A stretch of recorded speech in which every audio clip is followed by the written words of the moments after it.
RCV Notícias.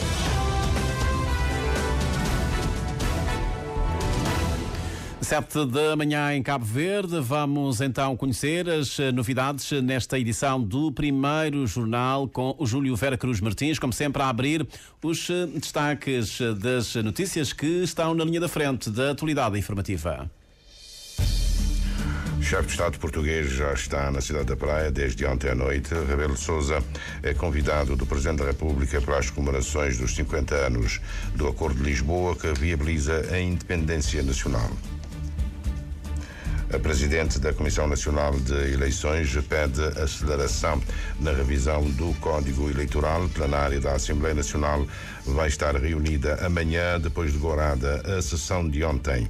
Em direto daqui a pouco, neste primeiro jornal, a Diretora Nacional da Saúde, hoje reúnem-se na Praia todos os delegados de saúde do país. Conhecidos os títulos, confira agora estas e outras notícias numa edição do Júlio Vera Cruz Martins. Bom dia.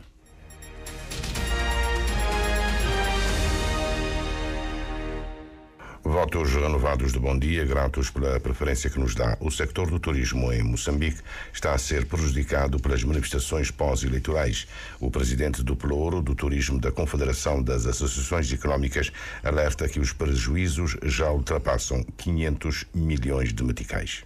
Aqui há duas vertentes. As unidades, as empresas investiram para poder receber os turistas nesta época. Agora, não só não terão o retorno do seu investimento, como também terão que reembolsar pelas reservas que estão sendo canceladas. Estamos a falar numa situação de clima de insegurança, de medo, de falta de mobilidade nas pessoas, não haver possibilidade de mobilidade. Aquelas imagens e as notícias que se espalharam pelo mundo fora, das pessoas que ficaram retidas nos aeroportos e até estendidas de modo a poderem descansar, etc., no chão do aeroporto. Estas imagens, quando rodam pelo mundo fora, é catastrófico para a imagem do nosso país, para o nosso turismo.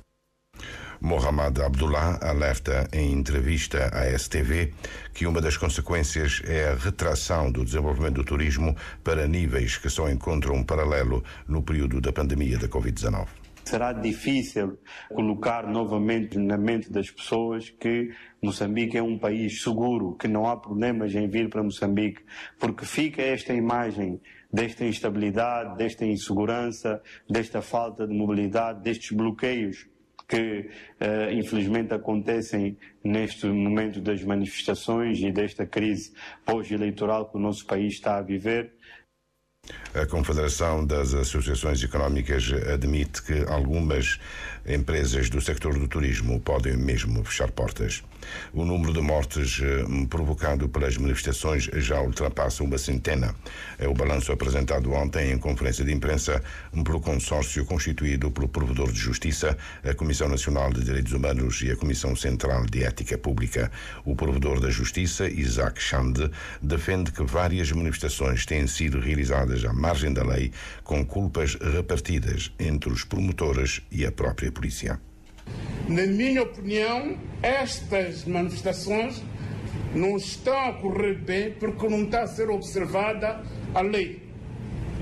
Por um lado, pela própria polícia na sua atuação, que algumas vezes foi excessiva, e por outro lado também porque os próprios manifestantes não observaram a lei.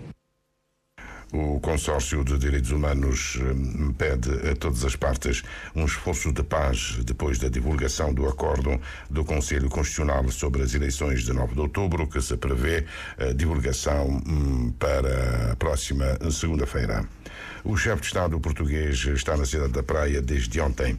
Marcelo Rebelo de Sousa é convidado do Presidente da República para as comemorações dos 50 anos do Acordo de Lisboa, que viabiliza a independência nacional em 1975. A efeméride é assinalada por iniciativa de José Maria Neves, que hoje de manhã homenageia os 6 signatários, entre os quais o comandante de brigada Pedro Pires, na altura presidente do Conselho Nacional do PIGC.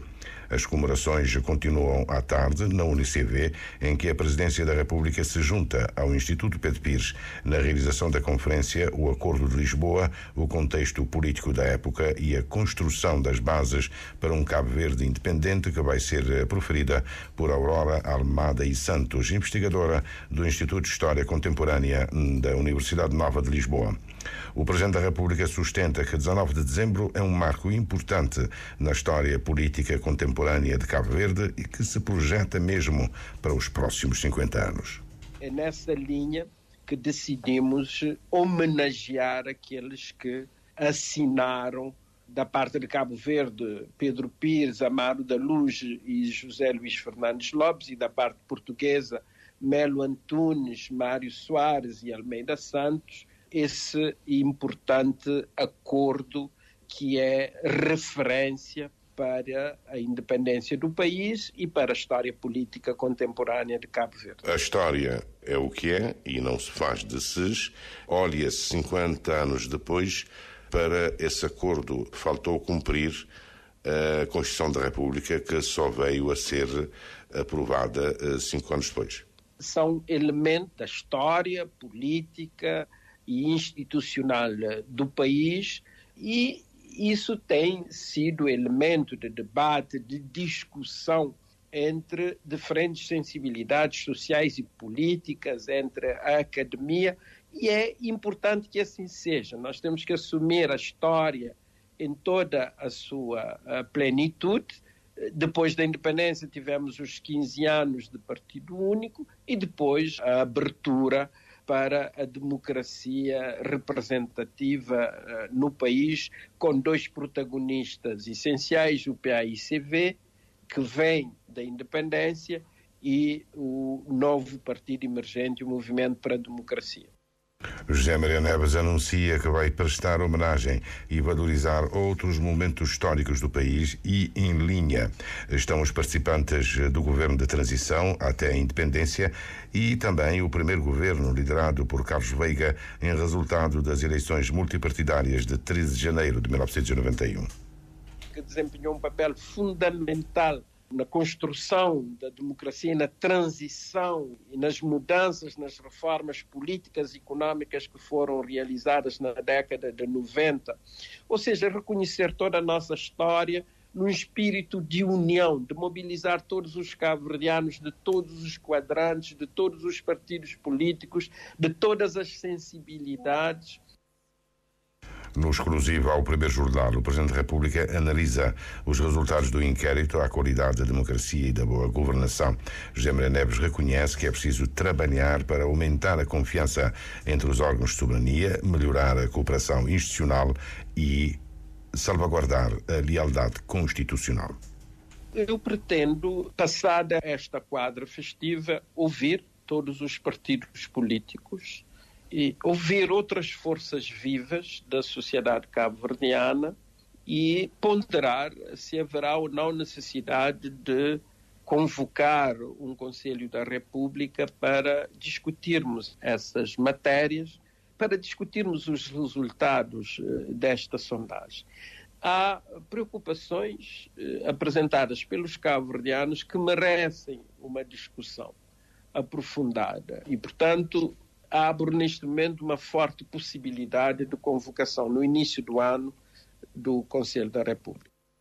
Voltando às comemorações de homenagem aos signatários do Acordo de Lisboa de 19 de dezembro, depois da cerimónia, o Presidente da República e o seu homólogo português, Marcelo Rebelo de Sousa, falam à imprensa. A plenária da Assembleia Nacional vai estar reunida amanhã, depois de gorada a sessão de ontem por desentendimentos na aprovação da ordem do dia. Com os votos contra do PICV e a abstenção da UCID, o MPD não tinha os deputados suficientes na sala para garantir a maioria absoluta. A sessão plenária de amanhã está convocada desde ontem à tarde, mas só depois, Eugênio Teixeira, da reunião da Conferência de Representantes. Para o representante do PICV, na reunião que visou encontrar consensos para o reagendamento da segunda sessão plenária, o deputado Demes Almeida, a responsabilidade pela não aprovação da agenda não é do seu partido, porquanto o mesmo não possui maioria no Parlamento. A bancada tambarina se opôs ao agendamento de uma matéria em regime de urgência, daí o voto contra. Tinha a ver com o agendamento em regime de urgência de uma proposta de resolução que regulamenta o estatuto dos deputados. Mas não há que se dramatizar. O que deve acontecer ato contínuo é a convocação de uma conferência de representantes, como aqui aconteceu, para que os representantes dos grupos parlamentares, do governo, discutam a situação. Chegamos a entendimento, acordamos os pontos do próximo projeto de ordem do dia, já acordamos o dia. O líder da bancada do MPD, Celso Ribeiro, entende que apesar de o seu partido não ter presente 37 deputados na sala, havia condições para a aprovação da agenda da ordem dos trabalhos, mas a oposição assim não o quis. Aos pontos que o colega deputado faz referência, nós não podemos concordar porque os pontos foram incluídos e foram debatidos aqui na conferência anterior e com a anuência do representante na altura, convém dizer que não era o líder, mas sim um outro representante do PICV, foi acordado e foi agendado. Portanto, vir aqui apresentar este elemento como sendo um elemento para não aprovação da agenda, nós consideramos ser excessivo. Mas ainda bem que já chegamos a um acordo e vamos ter sessão na próxima sexta. Como líder do Parlamento, Auscelino Correia afirma que era preciso procurar entendimentos para se agendar a segunda sessão plenária do mês em curso, que fica agora marcada para sexta-feira 20. De maneira que eu tenho que velar pelo bom funcionamento da Assembleia Nacional e decidi convocar esta reunião da Conferência dos Representantes para nós avaliarmos a situação que aconteceu e fixarmos um novo projeto de ordem do dia para que possamos retomar os trabalhos. Nós decidimos fixar a reunião para sexta-feira, dia 20, às 9 horas, para dar tempo aos senhores deputados de se também interiorizarem o novo projeto de ordem do dia e poderem participar ativamente nos trabalhos na sexta-feira. Consensualizadas as posições e definida uma nova agenda dos trabalhos na Conferência dos Representantes, agora a segunda sessão plenária de dezembro fica marcada para sexta-feira, dia 20, a partir das 9 horas da manhã. O PCFR do pessoal docente, a proposta de lei mantém-se na agenda da plenária que tem lugar amanhã. O Governo e os partidos políticos com representação parlamentar devem acelerar a revisão do Código Eleitoral. É um pedido expresso da Presidente da Comissão Nacional de Eleições, Maria do Rosário Gonçalves, julga que a revisão é uma condição fundamental para umas eleições insuspeitas em 2026. A Comissão Nacional de Eleições também está a pedir uma nova base de dados. São questões, Levi Salomão, abordadas ontem em conferência de imprensa.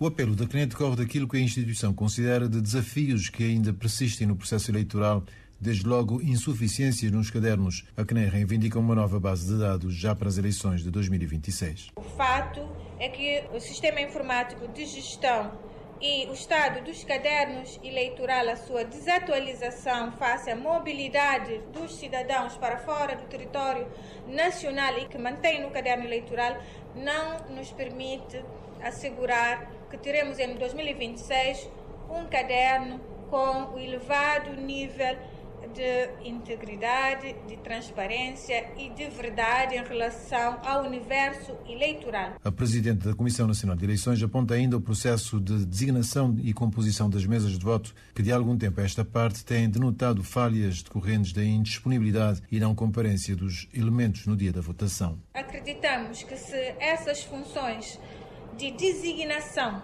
dos membros forem atribuídos exclusivamente à Comissão Nacional de Eleições, nós conseguiremos minimizar essas fragilidades. Tal como a composição das mesas de voto, a participação das instituições do Estado na logística das eleições deveria ser, no entender da responsável, de caráter obrigatório. Estes e outros desafios que, segundo a CNE, persistem, alguns podem ser sanados no quadro de uma revisão do Código Eleitoral.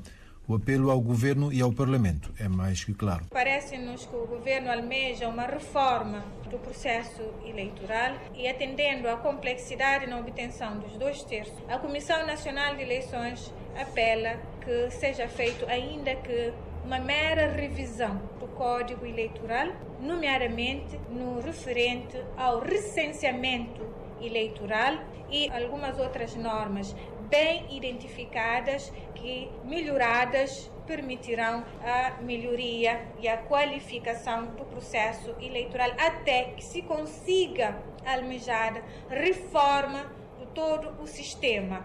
A presidente da CNE falava em conferência de imprensa convocada para divulgar os resultados oficiais das eleições, que ficaram marcadas por elevada percentagem da abstenção, 49,78% a nível nacional. O município do Sal com 57%, Santa Catarina de Santiago com 56,29% e Praia com 55,31%.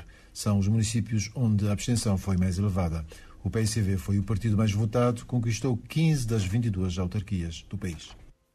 As cerimónias de empossamento dos novos titulares dos órgãos autárquicos começam a ser empossados a partir de hoje, amanhã e depois da manhã. Há alguma instabilidade, segundo as nossas informações, devido à bruma seca que tem impedido a realização de voos para algumas ilhas.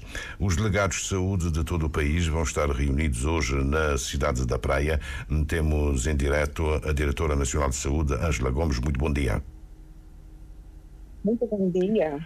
Diga-me então qual é o objetivo central que provoca esse encontro dos delegados de saúde, que não é habitual. Pois é, muito bom dia, caro jornalista, muito obrigada por essa oportunidade. Realmente é um encontro nacional com os delegados de saúde a nível nacional para, sobretudo, fazer um balanço do funcionamento do sistema, tendo em conta o papel central que tem na implementação das políticas nacionais de saúde, alinhar as estratégias para o ano 2026 e também, tendo em conta que nós temos vários delegados de saúde novos, fazer também esse acolhimento, alinhá-los com os principais instrumentos de gestão do Ministério da Saúde. E com isso também retomar, de certa forma, os encontros periódicos a nível nacional que tínhamos com os delegados de saúde e com os administradores antes da pandemia da Covid-19. Eu não estou a querer fazer nenhuma aposta consigo, mas mesmo que seja de forma indireta, o resultado do inquérito à boa governação do país e à qualidade da democracia, que fala da saúde, poderá ser, de certa forma, analisada.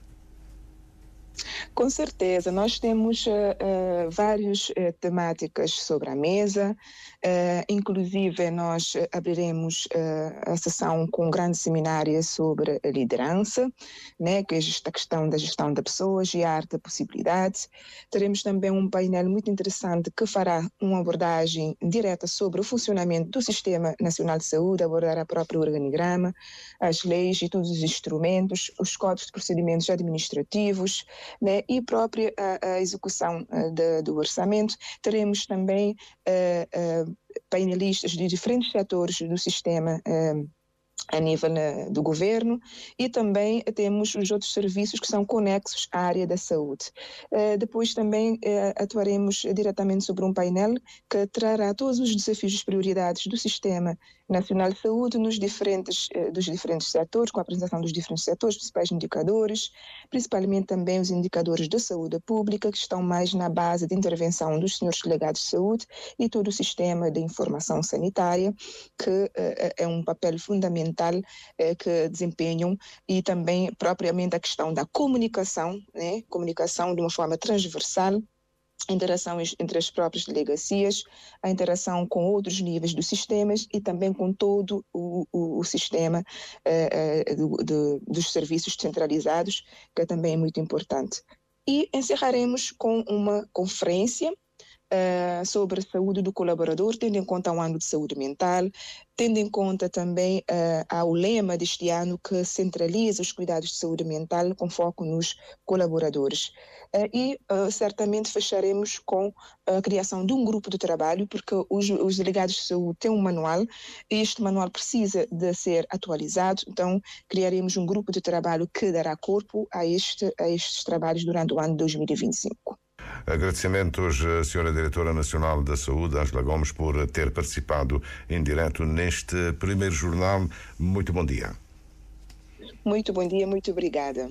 O eu e o outro, a competência de saber ser, estar e agir, é o lema que a Associação de Crianças Desfavorecidas, a CRIDES, é o lema escolhido para 2025-2029.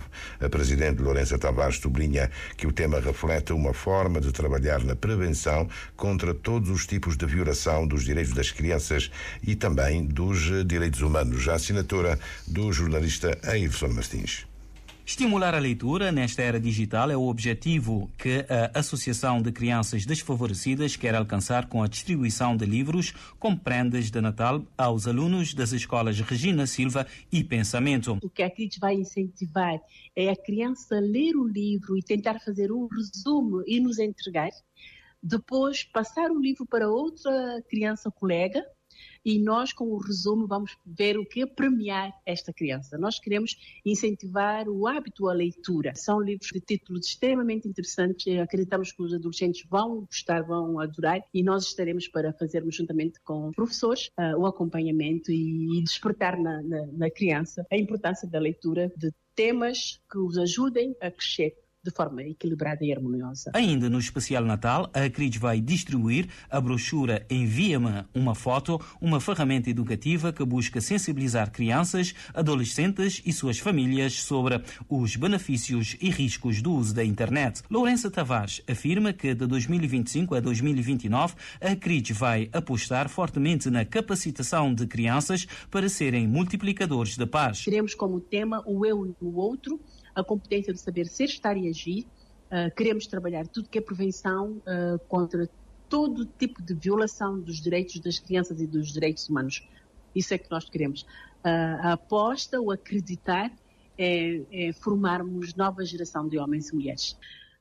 Temos também na agenda e a preocupação e o desafio e a vontade de fazer é trabalhar nas comunidades, ajudar as famílias a compreenderem determinados problemas, ajudar as famílias a compreenderem o uso de várias coisas, a internet, são as telenovelas, são muitas coisas que se o trabalho, o serviço social for às comunidades, vamos poder equilibrar um pouco os problemas sociais que nós temos. O especial Natal realizado pela CRIDES vai decorrer de hoje até amanhã. A 14ª edição da Gala dos CVMA é no próximo ano, 7 de junho, mas já está em atualidade. A CVMA realiza-se justamente, Ernestina Lopes, no ano em que Cabo Verde celebra 50 anos de independência e CVMA realiza-se a menos de 30 dias de 5 de julho. Vai ser um casamento entre os conceitos de música, principal ativo cultural da nação, e a independência de Cabo Verde, diz Soraya de Deus. Queremos estar ligados às celebrações desta efeméride tão importante, este marco histórico tão importante, e este ano a nossa base vai ser o pano de terra e, portanto, a imagem vai nessa linha de pensamento e é um símbolo da identidade nacional cabo-verdiana, é algo que quando se olha, quando se vê, representa Cabo Verde no mundo. Portanto, vamos preparar uma gala muito especial que vai, de alguma forma, unir e casar estes dois conceitos, o conceito da música e o conceito da independência nacional e desse marco histórico, e a música teve muita preponderância também neste feito e, portanto, essa é a grande novidade, é trabalharmos o conceito da gala, o próprio espetáculo à volta desta temática. A organização promete manter o objetivo em fazer cada vez mais e melhor deste evento, que já faz parte da agenda cultural dos eventos musicais do país. Desde a edição número 1, em 2011, foi criar um projeto anual, criar um projeto que tivesse previsibilidade, que as pessoas soubessem que iria acontecer sempre, todos os anos, para premiar e homenagear a música de Cabo Verde. E é isso que temos feito, é manter este nosso foco, sempre querendo fazer mais, melhor, com a fasquia cada vez mais elevada, porque também nós vamos evoluindo, também os meios à nossa disposição vão evoluindo, as ideias vão surgindo. Um dos nossos objetivos é conseguir efetivamente que o nome Cabo Verde Music Awards e a música de Cabo Verde chegue cada vez mais longe. A lista dos nomeados será anunciada entre março e abril, conforme anunciou a responsável pela organização do evento. sempre depender muito da dinâmica da própria Academia, do número de trabalhos que a Academia vai ter que ouvir durante este tempo que começa agora no início de janeiro, mas o nosso horizonte temporal será sempre entre meados de março e início de abril, para depois se poder dar também aqui espaço àquelas categorias que são de votação popular, para terem tempo as pessoas também, o público, de se manifestar e de votar nessas categorias, e também da Academia voltar a ouvir os nomeados e fazer a seleção dos vencedores. A 14ª edição dos Cabo Verde Music Awards acontece no dia 7 de junho de 2025, mas ainda não há um local definido para a realização da gala, que visa premiar e homenagear a música de Cabo Verde. Carlos Santos, apenas alguns tópicos da atualidade internacional. Donald Trump opôs-se ontem a um acordo orçamental entre republicanos e democratas que evita a paralisia orçamental dos Estados Unidos, que poderia começar já na noite de sexta-feira, mas ainda assim houve consensos e o acordo orçamental foi atingido. A NATO quer uma Ucrânia forte. Nas vésperas, se pode dizer assim, de negociações entre a Ucrânia e a Rússia. Não se conhece ainda, mas há muita movimentação diplomática em França, mas também do lado da Turquia e da China, para um acordo de paz entre os dois países, e sobretudo na expectativa da tomada de posse, Carlos Santos, do Donald Trump, 20 de janeiro, que prometeu terminar com a guerra em 24 horas. Passam agora 26 minutos das 7 da manhã, concluída esta edição do Primeiro Jornal. Já sabe que o Júlio Vera Cruz Martins regressa à antena quando forem 7 da manhã, 30 minutos, para recuperar o essencial da atualidade informativa.